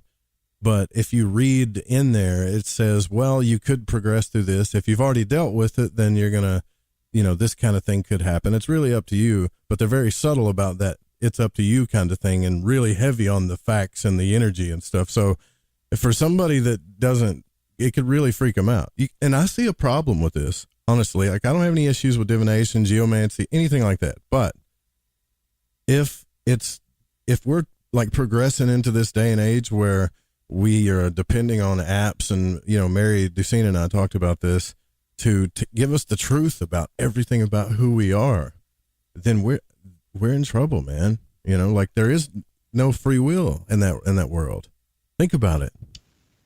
Right. So yeah, for sure. Yeah. I'm curious about how you do your astrology, actually. Well, it's evolved over time, and I'm very minimalistic about it. I really just do natal chart stuff. I'll do some transit stuff, but again, it's very broad, and it's really more focused upon extracting things from your natal chart and how you interact with that. And for me, I can do it a few different ways. People are more interested in the spirituality part. I will give it from the Catholic lens as far as I understand it. Sometimes it doesn't really go there that much if people are just talking about, their relationship with their mother or their father and stuff like that. So the whole idea is to become more conscious of things that you might not have been aware of. And I think what the benefit of astrology, I look at it two ways. I tend to think that there's some actual inclination or influence.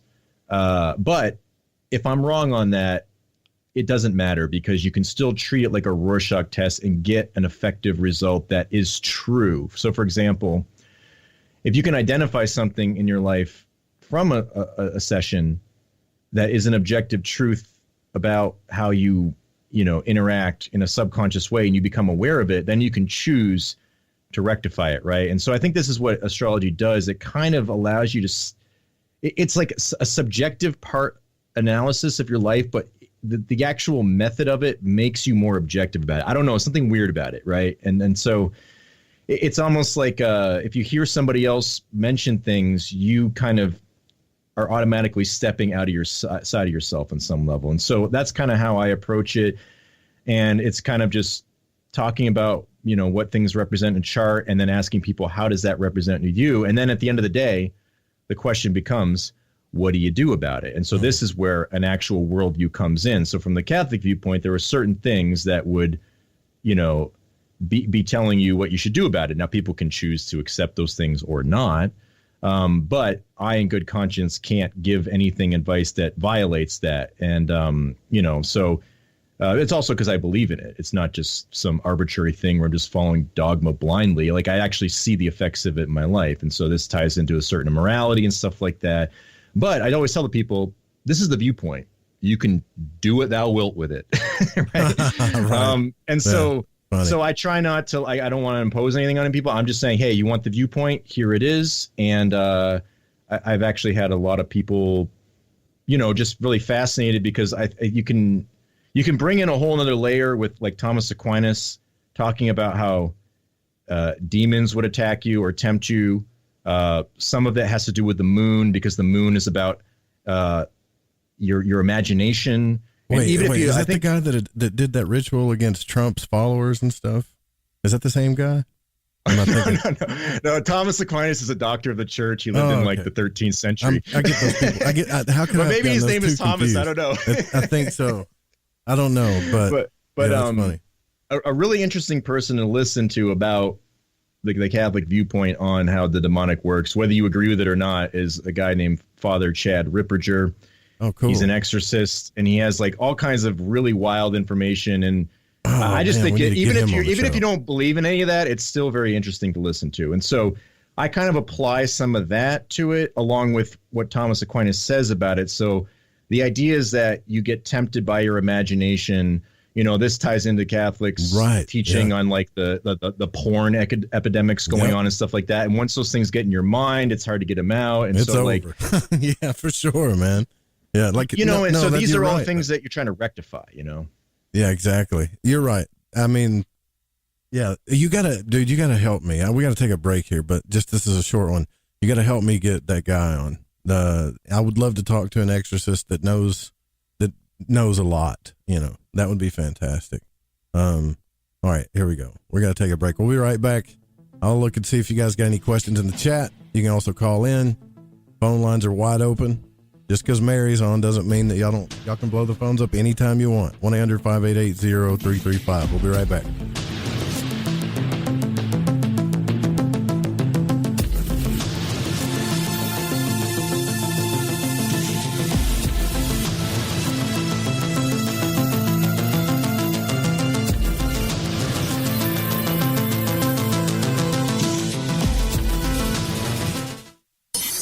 In your face, all over the place.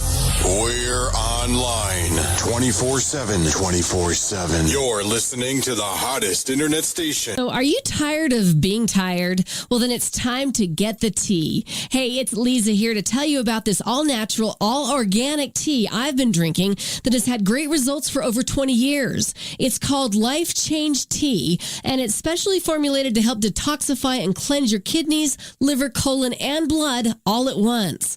The colon is one of the most ignored organs in the human body. The faster that waste is eliminated from the body, the less time that waste sits in our intestines, spreading toxins to our bloodstream. This tea helps cleanse chemicals caused by outside intruders from our entire digestive system. And get this, weight loss can be a side effect. And with continued use of the tea, you can experience clearer, healthier, younger looking skin, increased energy, and a happier outlook on life. So if you're tired of being tired, get the Life Change Tea at getthetea.com. That's getthetea.com. And like me, you'll be glad you did. Listen, I want to tell you about G.I. Joy from getthetea.com. It's the best alchemical concoction of goodies for your stomach and digestive system I can recommend, and that's all based on my experience. Packed with colostrum, acidophilus, aloe, peppermint, and turmeric. If you do your own research, then you know this is the bee's knees for the stomach and digestion. Now, due to Big Brother's ears and the eye in the sky, you know I can't go into the details about what it helped me with. All I can say is I got relief. It's non-GMO, no fillers, no preservatives, manufactured right here in the US of A, and delivered to you by the only people who stay on top of the game and are out in front. Go grab a bottle of G.I. Joy at getthetea.com and see what all the fuss is about. Again, that's getthetea.com. Hi, this is Aaron Hunter, host of Real Paranormal Activity, the podcast where we tell real paranormal experiences of people from around the world. And we also conduct interviews with authors, investigators, psychics, and mediums. Real people, real stories, real fear. Thursdays at 6 p.m. Pacific, 9 p.m. Eastern on the Fringe FM. See you then.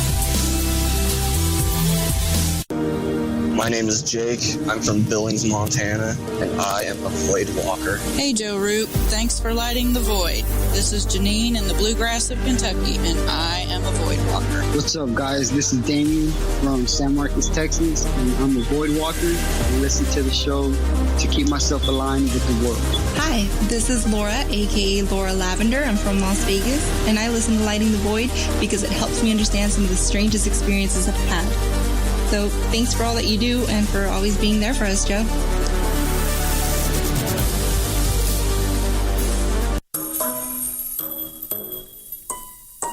When you're in the house for longer periods of time, you can see them flying or running across the floor. Ooh, yuck. They're unhealthy, gross, and disgusting. Bugs. I loathe bugs. We keep a clean home, but occasionally bugs show up. Well, I found something that is tougher than bugs. Orange Guard. On contact, it kills hidden bugs, including ants, roaches, and fleas. Plus, Orange Guard is a residual repellent. All of the ingredients of Orange Guard are on the FDA generally recognized as safe list. Orange Guard may be used around food, humans, and pets. It comes with a 30-day money-back guarantee. Orange Guard, available at orangeguard.com, Whole Foods, and Ace Hardware. Ever seen an extraterrestrial? It can be hard to believe they exist unless you've seen one for yourself. What if I told you I've seen them my whole life, but have never had a witness who shared the encounter with me? Now, what if I told you I saw 4 of them, 2 with blue skin, and there are over 20 witnesses to this CE5 event? My new book, The Blue Beings, Visitation at the UFO Conference, documents actual accounts from real witnesses, many of which have gone on record to attest to this otherworldly reality. Be a part of a quantum paradigm shift that is taking place right now. Go to johnpolkmedia.com to get your copy of The Blue Beings, Visitation at the UFO Conference, on sale right now at johnpolkmedia.com. That's JOHNPOLK media.com.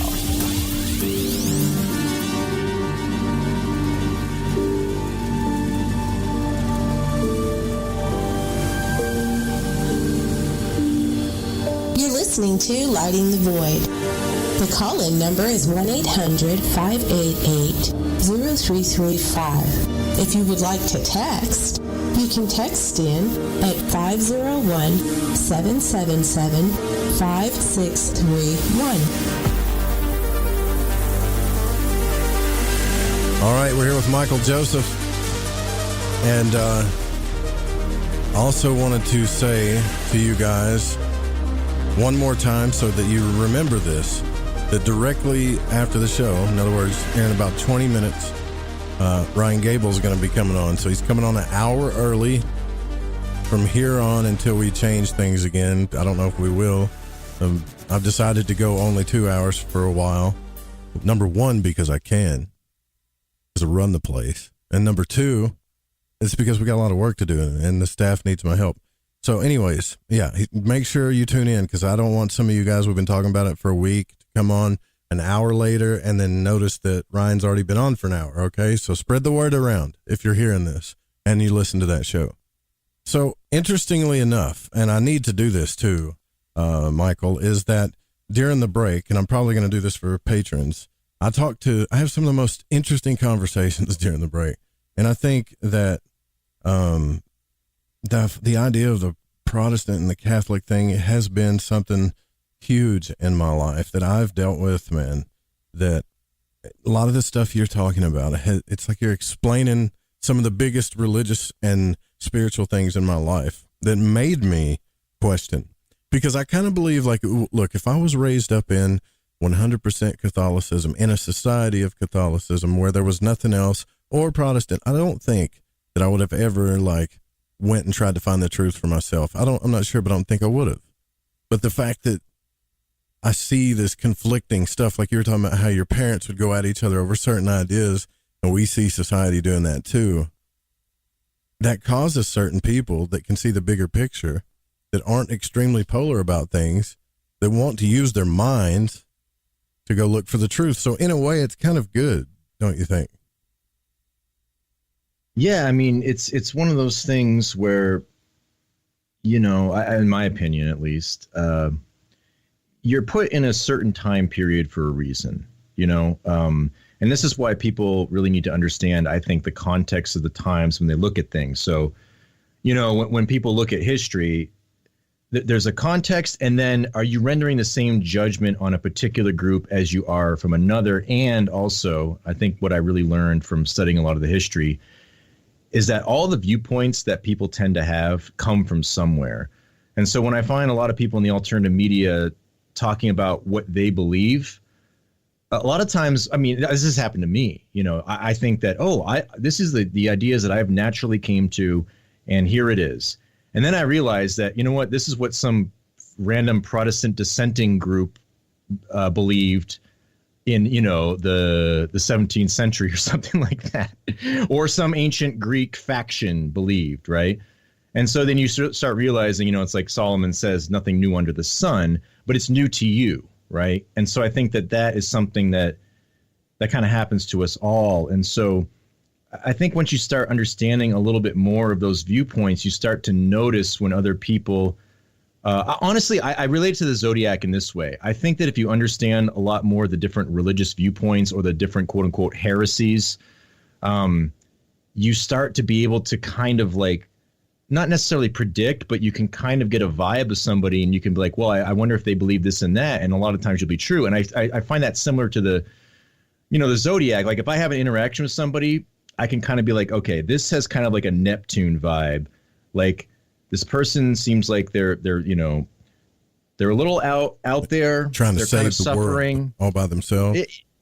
Or they're like, then maybe like there's somebody's unloading all of their personal problems and they give me a sob story, which I sympathize with.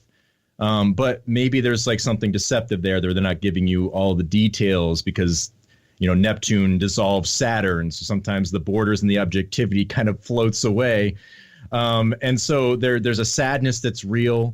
But, this is why the 12th house and Neptune stuff, it deals with like addictions and escapism and escaping Saturn. And this is, I have a 12th house sun. And so that's my connection to it. I kind of find a lot of those themes happening, but at the same time I have, it's just kind of funny with the astrology stuff. It's like my moon's in Virgo in the 8th house. So that's like analyzing the occult and kind of having sort of an obsession about it. Nice. So, very cool. They all kind of like work with each other. And so I kind of relate that to once you understand different religious or philosophical mindsets, I think it goes so well with that. And that's what makes me think about, the fusion of the Greek or the Hellenistic culture with Catholicism or the Jewish culture. And that's kind of another element of that, and so, for example, I think like you were talking about fate with astrology, right? That's what traditional astrology was tied to. And so if you don't think you have free will and you think, it's all forces of nature, then you're going to be like, well, I got this square from Pluto to Venus and I'm just going to have traumatic relationships all my life. Yeah, right? It's crazy. Like that. That's crazy mentality to me, though. Yeah, right. Exactly. It's crazy. And then even more modern astrology will start to incorporate free will into that, but it's still in sort of this pagan cosmology. And that's what I think was interesting about the Catholic application onto it. And then you see some of these same pagan concepts tied to fate coming back into Protestantism, where like Luther is saying, we're slaves to our will, we're we're totally depraved, or I don't know. I can't remember. This was kind of a doctrine of some of the Protestant reformers. What you're saying. And so they're actually kind of denying free will. And you're so depraved that God just gives you God's snow to sprinkle on your depravity. And that's kind of part of the doctrine. And then interestingly enough, that evolves into the Enlightenment, which tells you that mankind is an animal. And thus we are just an evolved animal. And then it becomes survival of the fittest and Darwinism, because really under the Darwinist paradigm, we're just animals. And basically, I'm coming to Catholicism because I was kind of predetermined to do that, unless some higher being engineers me. And that gets into all the weird social engineering. And I think about how a lot of these elite factions work is they believe that we're just animals. And so if they just, they play the puppet master, they think that they can control us. But then a lot of the times that goes out of control. And I think the French Revolution was an instance of that, where Britain was trying to control a certain amount of masonry in France to destroy it, and then that blew up and turned into Napoleon, and that kind of screwed up a bunch of things. So there's all these like Frankenstein monsters that come out of mankind trying to play God, essentially. Yeah, you're right, man. I entered Freemasonry. I didn't finish it, but entered it, and it is kind of cool. Like when you start out, they tell you all this stuff, and you learn about free will, and you learn about cause and effect too, and it's very beautiful ideas and system that I think at some point had some real richness to it, and still does in certain areas. But as you like see how it's functioning, especially where I'm from, and as you see like the Grand Lodges, the way they just have total control over every Masonic brother, which is a lot, by the way. and they make rules. Doesn't matter what the Masonic creed is, whatever. They're the rulers of the state. And I'm talking about prejudice stuff, man. Casting people out because they're pagans, even though they said they do believe in God, which was like the general rule of Masonry. And it was just like, what is this? What's going on here? And so we get all like, I guess we get all tied up in one idea, like something beautiful we think is great. And then the leaders of these organizations let us down. We were talking about this Friday, all of these systems that we depend on have totally let us down. If we don't see that now, right, like what's going on right now, then we're not learning anything from our experience, right? I mean, do we really, that's a question I have in my mind a lot, Michael. It's like, do we need a government at all? And what would society be like without one? That's a good question to ask, I think. Or is it? Well, I mean, I think that these things, they do go in cycles, where it's like a lot of people are telling us that we need to go back to 1776 and back to the founding principles. But right, yeah, like are there some issues there? And I think that the libertarian mindset, that's something that I certainly held for a long time. And I think a great person to kind of poke holes in that is Jay Dyer. Oh yeah, I've had he does him like on. debates with libertarians and stuff like that. Yeah. And his talks on that were really like, it was kind of reaffirming things for me that I kind of already thought, but I didn't really have the confidence to say. And then I was like, oh wait, there's like a whole tradition that like does this, And so it was kind of like an illuminating moment for me to like kind of have that reinforced. And so I kind of relate that to astrology as well. It's like when you kind of like go through some things in your chart. At least for me, when I was in my 20s, when I was going through it and hearing about the deeper layer of it, not just the sun sign newspaper crap, it was like something gets kind of reaffirmed to you. You're like, whoa, like this is kind of reflecting back something that's very deeply true about me. And it kind of gives you that connection to the cosmos, or there's something grander going on. And this was actually the teaching, in the Old Testament where, back when things were separated, God made the cosmos for all, not just the Jews. And so this was to give the pagan culture their conceptions of God. And, people can debate, well, that's just mean. God's making distinctions, whatever. That's the teaching. You either accept it or you don't. Right. And I don't have a problem with these things anymore. I used to have all the same arguments about the meanie demiurge and all that kind of stuff. And I think that once you understand a bit more of the actual context and the history. I mean, really, one of the main things is like if you understand the history outside of just the Christian history, but just like the academic history around the 1st century AD, you actually see the New Testament lining up with it very perfectly. You see all these apostles refuting these early Gnostic ideas. This is why you see these strange allusions to things like the Book of Enoch or whatever, and you start realizing that these were the kinds of things that were being formulated, and then there's like a big battle, a big mess, and then things get kind of sorted out, and that's the whole point about the wheat and the tares from that perspective. And so I think that that's one thing that gets lost, I think, in Protestantism a lot, is the actual historicity and the tradition, because if it's scripture alone, then the tradition doesn't matter, right? And for Catholicism, the tradition is supporting the scripture. They work together. They're not in tension with each other. And there's things that will try to derail that. And then I think that what I appreciate about it is that you're given a blueprint. You're saying, okay, this works. These X things are seen as objectively true, and to be Catholic, you must believe them. But if you just stay within that, boy, it saves you from going down so many rabbit holes. And that's what I realized, that some of the rabbit holes that you were talking about was like, this sounds nice and cool and idealistic, but when you actually see the end result, it's like there's a million different factions. Everybody's arguing. Everybody turns, quote unquote, satanic, where they're just accusing everybody else of some horrible thing. And it's just a big chaotic mess. And you realize that, like, you know what? This is the Catholic teaching that's saying if you violated this link in the chain, this is exactly what will happen. And I was just like kind of blown away. It's like, wow, it's true. Isn't that funny? And, yeah. I mean, yeah. look, I'm not trying to say to be a Catholic, but I'm a Hermeticist myself. But there's a lot of the laws that if you took, let's just say you took Hermeticism and put them in Catholicism, you would see how it works. Except in Catholicism, one of them is like maybe one's the devil doing it to you or something. But then we get all these ideas like, well, and like the Protestant idea that I grew up with, like, well, when I mess up, the devil made me do it. That was Satan. And, if I do something good, that wasn't me, it was God. And you're like, well, and I always ask them, like, well, what if both of those entities actually move around inside you and everybody else? And they are you in a way. What does that mean? I mean, where is the kingdom of God if you want to look at it that way?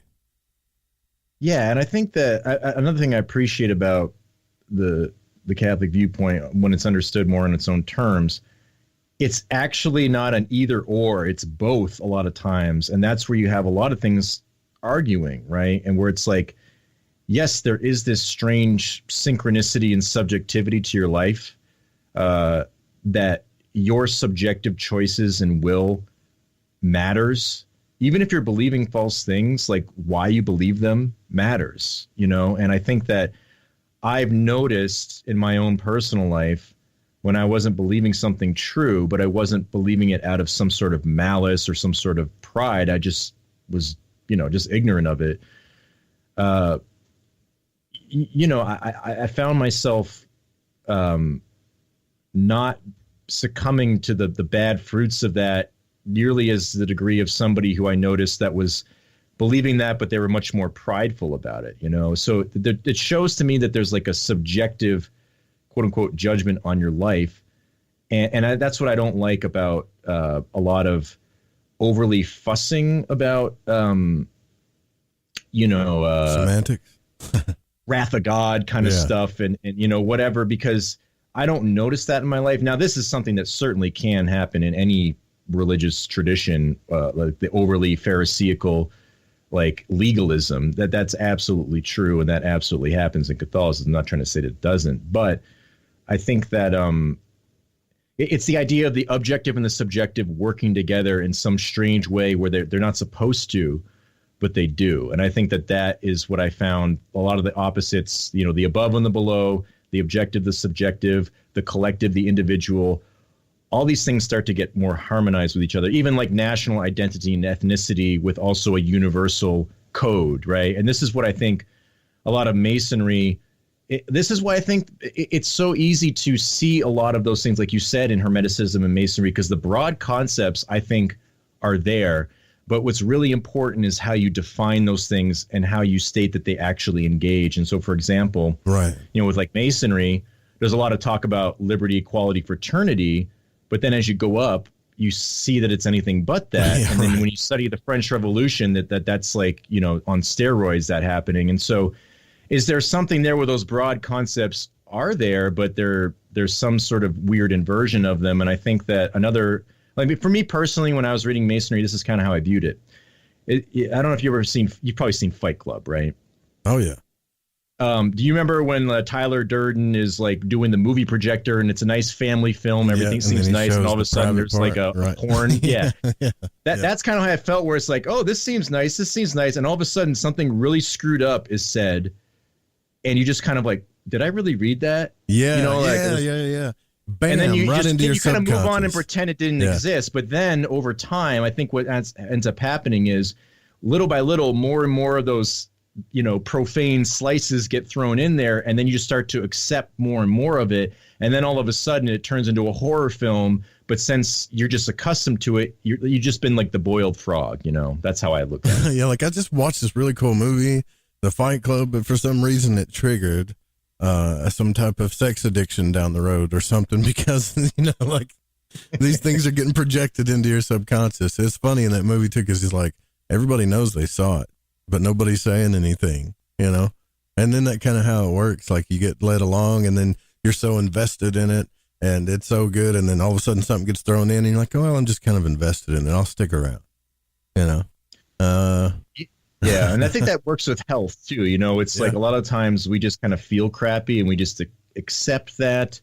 And there's a balancing point to that, where some people think that there's this, magical diet or way of being that is going to make you feel great all the time. And I think that that's also an idealism. But, a lot of the times when we eat, the we got the McDonald's diet. I'm so sorry. It's like we got like 30 seconds. I'm sorry. Okay. Yeah, but to wrap it up, just like, we kind of get used to bad stuff and just call it the way it is and don't try to change it. Absolutely. Look, hang out just for 1 second here, and you guys go to rockstaresoterica.com, youtube.com/schism 2006. Thank you for coming on the show. I really appreciate it, Michael. And you guys don't forget right now, the Secret Teachings with Ryan Gables coming up. Please don't copy the show without written permission. Thanks to Chrono, Steezy, Stevie, all you guys in the Fringe FM chat, the Fringe FM staff, all the patrons, all the shout outs are coming. Thank you guys. We got to get out of here though. We'll be back tomorrow night. Good night. Oh crap.